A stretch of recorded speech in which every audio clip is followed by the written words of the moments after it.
जिन जातकों का नाम ग गा गु स सा सु और द इनसे अगर शुरू होता है उन जातकों की राशि कुंभ मानी गई है। और कुंभ राशि का जो राशि स्वामी है वो है शनि और आराध्य देव उनके माने गए हैं विष्णु भगवान। कुंभ राशि के लोग होते कैसे हैं? वो बहुत ही शर्मीले में होते हैं।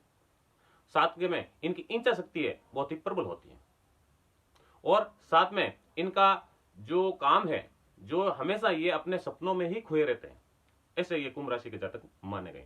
नमस्कार, मैं हूं दत्त उपाध्याय, आपका हमारे यूट्यूब चैनल में हार्दिक स्वागत है। जो भी हमारी इस वीडियो पर पहली बार आए हैं वो कृपया करके हमारे चैनल को सब्सक्राइब कर दे, वीडियो लाइक कर दे, वीडियो अपने दोस्तों के साथ शेयर करना नहीं भूलें।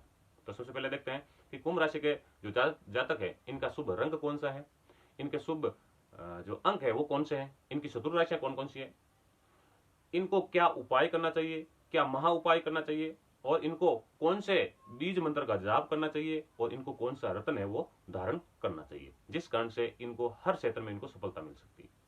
साथ में हमें यह भी देखना होगा कि इनका व्यापार कैसा चलने वाला है, इनकी लव लाइफ कैसे चलने वाली है और जो जातक अभी तक शादी योग्य हो चुके हैं और उनकी अभी तक शादी नहीं हुई है तो उन जातकों की शादी है कब हो सकती, यानी कौन से महीने तक होगी, किस महीने से इनका योग शुरू हो सकता है। तो ये स्थिति इस वीडियो के माध्यम से हम देखेंगे। साथ में हम देखेंगे कि इनके जो शत्रु राशियां हैं उनके साथ में अगर व्यापार करते हैं या उनके साथ मित्रता करते हैं इनको धोखा मिलता है, उनमें इनको सफलता है वो हासिल नहीं होती। तो सबसे पहले देखते हैं कि यहाँ पर इनके जो साल भर का अगर राशिफल निकालते हैं तो उसमें जो लंबे समय तक एक राशि पर चलने वाले ग्रहों के माध्यम से हम ये पूरा जो विवरण है बताया गया है। तो सबसे पहले चंद्र राशि के आधार पर ये आपका राशिफल बताया गया है। तो यहाँ पर शनि महाराज जो 2.5 साल के लिए एक राशि में रहते हैं और देवगुरु बृहस्पति आपके लिए 1 साल के लिए यहाँ पर एक ही राशि में रहते हैं। राहु और केतु ये 18 महीने के लिए यानी 1.5 साल के लिए एक ही राशि में विचरण करते हैं। इन्हीं ग्रहों को, इन्हीं प्लेनेट को हम आधार मान करके पूरे साल का जो विवरण है आपके सामने लेकर आते हैं। तो सबसे पहले आप देखते हैं शनि महाराज आप ही की राशि पे, आप ही की लगन है, आपकी चंद्र राशि के अंदर विराजमान है और आप ही की राशि में है, तो इसलिए आपका अनित कर भी नहीं सकते हैं, क्यों? आप ही के राशि के स्वामी ही माने गए हैं। तो यहाँ पर आपको आपके शरीर से संबंधित, क्योंकि जहां पर शनि महाराज बैठते हैं वहां पर उस चीज का, उस ग्रह का या उस स्थान का ये क्या करते हैं, वृद्धि करते हैं, बढ़ोतरी करते हैं। तो यहाँ पर आपके स्वास्थ्य से संबंधित जो भी तकलीफें हैं यहाँ पर खत्म होने वाली है और आपको किसी प्रकार की कोई स्वास्थ्य से संबंधित कोई प्रॉब्लम या समस्या आपको यहाँ पर दिखाई नहीं देती है और आपको मान सम्मान भी यहाँ पर जबरदस्त बढ़ने वाला है। साथ में देखा जाए तो इनकी जो 7वीं जो दृष्टि है आपके विवाह भाव में पड़ रही है और देवगुरु बृहस्पति अभी वर्तमान आपके 3रे भाव में विराजमान है जो अप्रैल 2024 तक रहने वाले। तो इनकी भी जो 5वीं दृष्टि है वो आप ही के ही विवाह भाव में पड़ रही है। तो जिन जातकों का अभी तक विवाह नहीं हुआ है और विवाह योग्य हो चुके हैं तो उन जातकों का अप्रैल 2024 से पहले पहले इनका विवाह का योग यहाँ पर प्रबल बन रहा है। साथ में और देवगुरु बृहस्पति जब चतुर्थ भाव में आ जाएंगे आपके, जो भूमि भवन वाहन का है, तो उस समय आपको भूमि भवन वाहन से संबंधित आपको सुख प्राप्त होने के योग भी यहाँ पर प्रबल बना रहे हैं। जो भूमि खरीदना चाहता है तो उनको भूमि मिल सकती है, वाहन खरीदना चाहते हैं यहाँ वाहन का योग बनता है और भवन भी अगर कोई बनाना चाहता है तो यहाँ पर भवन भी योग यहाँ पर देवगुरु बृहस्पति बना रहे। हाँ, इसमें खर्चे आपको ज्यादा करवाए क्योंकि चौथे भाव से इनकी जो 9वीं दृष्टि आपके 12वें भाव पर जो खर्चा का भाव माना गया है। तो यहाँ पर और शनि महाराज है उनकी 7.5 अभी वर्तमान आपके चालू है। तो 7.5 के हिसाब से वैसे तो ज्यादा खराब भी नहीं है तो ज्यादा अच्छी भी नहीं होती, क्योंकि ये ज्यादा अनिष्ट तो आपको कर ही नहीं सकता क्योंकि आप ही के राशि के स्वामी है, तो इसलिए अनिष्ट तो नहीं करते हैं। हाँ, खर्चा ज्यादा बढ़ा सकते हैं लेकिन देवगुरु बृहस्पति के आधार पर देखा जाए तो ये खर्चे और जो खर्चा होकर के भी आपको लाभ देने के योग यहाँ पर प्रबल बनते हैं। इनकी अगर 3रे भाव में देवगुरु बृहस्पति है तो इनकी जो 5वीं दृष्टि आपके विवाह भाव में पड़ रही है तो विवाह का योग यहाँ पर बनता है और इनकी जो 7वीं दृष्टि है जो आपके भाग्य भाव में पड़ रही है जिस कारण से आपको भाग्य उजागर होगा और इनकी जो 9वीं दृष्टि है वो आपके लाभ भाव में 11वें भाव में पड़ रही है तो आपका लाभ भी प्राप्त होगा। आप जो भी काम करते हैं, जो भी बिजनेस करते हैं, जिस कार्य के अंदर काम कर रहे हैं उसमें आपको लाभ यहाँ पर प्रबल होगा। जब अप्रैल 2024 के बाद में देवगुरु बृहस्पति आपके 4थे भाव में आएंगे जो भूमि भवन वाहन से संबंधित माता माना जाता है और माता का भी माना गया माता है, उनकी जो स्वास्थ्य में थोड़ा बहुत सुधार मिलेगा और आपको भूमि से संबंधित जो भी समस्या चल रही है वो भी सोल्व हो जाएगी और भूमि भवन का योग वाहन का योग बन रहा है तो यहाँ पर भूमि भवन वाहन आपको मिलने के योग यहाँ पर प्रबल बन रहे हैं।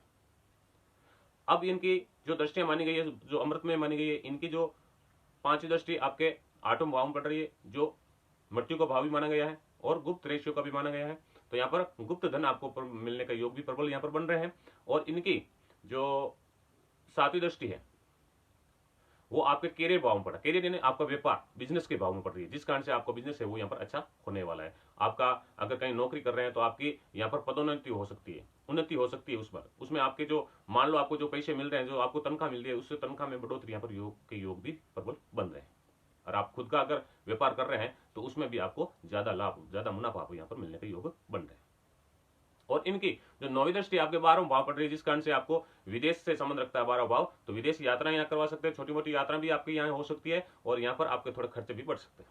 क्योंकि आप भूमि भवन वाहन देंगे तो उसमें खर्चे होंगे ही, तो स्वाभाविक है आपको भूमि भवन वाहन तो देंगे ही, देवगुरु भी साथ में खर्चे भी करवाएंगे, क्योंकि वो देंगे तो खर्चे का अलावा खर्चा नहीं होगा तो वो आप खरीद भी नहीं सकते, वो आप ले भी नहीं सकते, इसलिए खर्चा भी होगा और आपको ये इन भूमि भवन वाहन का सुख भी आपको अप्रैल के बाद में मिलने के योग प्रबल बन गए। अब यहाँ पर देखा जाए आपके राहु और केतु, इनके कारण से आपके थोड़े जीवन में उतार चढ़ाव हो सकते हैं, लेकिन देवगुरु बृहस्पति इन सबको संभाल लेंगे और आपको बेनिफिट ही मिलने वाले हैं। साथ में देखा जाए आपके लिए शुभ रंग है काला माना गया। अगर आप दाहिने हाथ के अंदर काला रंग का जो रेशमी धागा अगर बांधते हैं तो आपको उसमें सफलता हासिल होती है। अगर शुभ अंक के रूप में देखा जाए तो आपके लिए शुभ अंक है 8।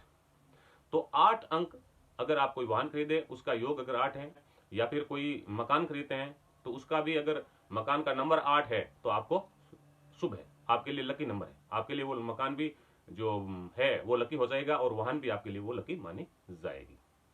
अब यहां पर देख लेते हैं कि आपकी जो शत्रु राशियां हैं वो कौन कौन सी। तो शत्रु राशि आपके यहाँ पर मेष है, कर्क और सिंह, ये 3 राशियां आपके लिए शत्रु राशियां मानी गई। तो इन राशियों से आप न तो मित्रता करें, न इसके साथ में कोई पार्टनरशिप करें, न इसके साथ में कोई आप व्यापार करें। अगर आप ऐसा करते हैं तो आपको धोखा मिलेगा और आपको नुकसान ही देखना पड़ेगा, इसलिए उनसे बच करें, उनसे सावधान रहे तो आपके लिए अच्छा माना गया। और यहाँ पर देखते हैं आप रत्न है वो कौन सा धारण करें, नगीना आप कौन सा धारण करें तो आपको लिए शुभ माना गया है।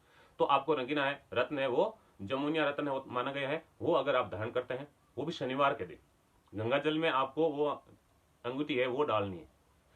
कब? शनिवार के दिन।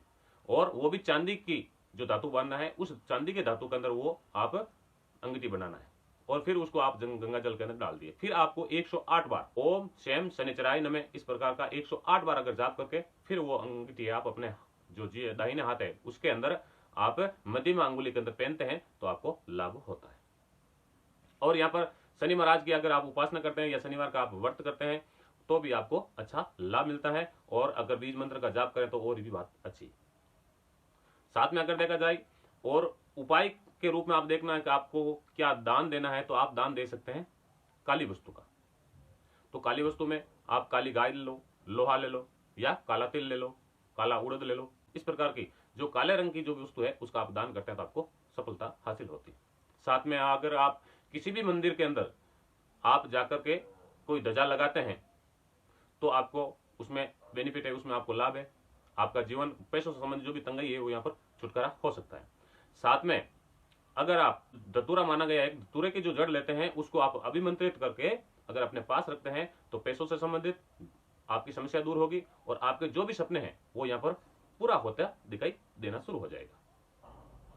साथ में अगर देखा जाए तो कुंभ राशि के जो जातक है उनको अप्रैल के बाद आपका जो समय है बहुत ही अनुकूल है। और साथ में कुंभ राशि के जो जातक जो विद्यार्थी वर्ग में आते हैं उनको ये साल है थोड़ा बहुत मेहनत का साल माना गया है, पर तो मेहनत करने के बाद में आपको सफलता भी यहाँ पर मिलने का योग भी प्रबल बन गए। तो आशा करता हूँ वीडियो आपको पसंद आई होगी। अगर हमारी ये वीडियो आपको पसंद आई है तो हमारे चैनल को आप सब्सक्राइब कर दे, वीडियो लाइक कर दे, वीडियो अपने दोस्तों शेयर भी करना नहीं भूलें। हम फिर मिलेंगे अगले वीडियो में, तब तक के लिए जय श्री कृष्ण, राधे राधे।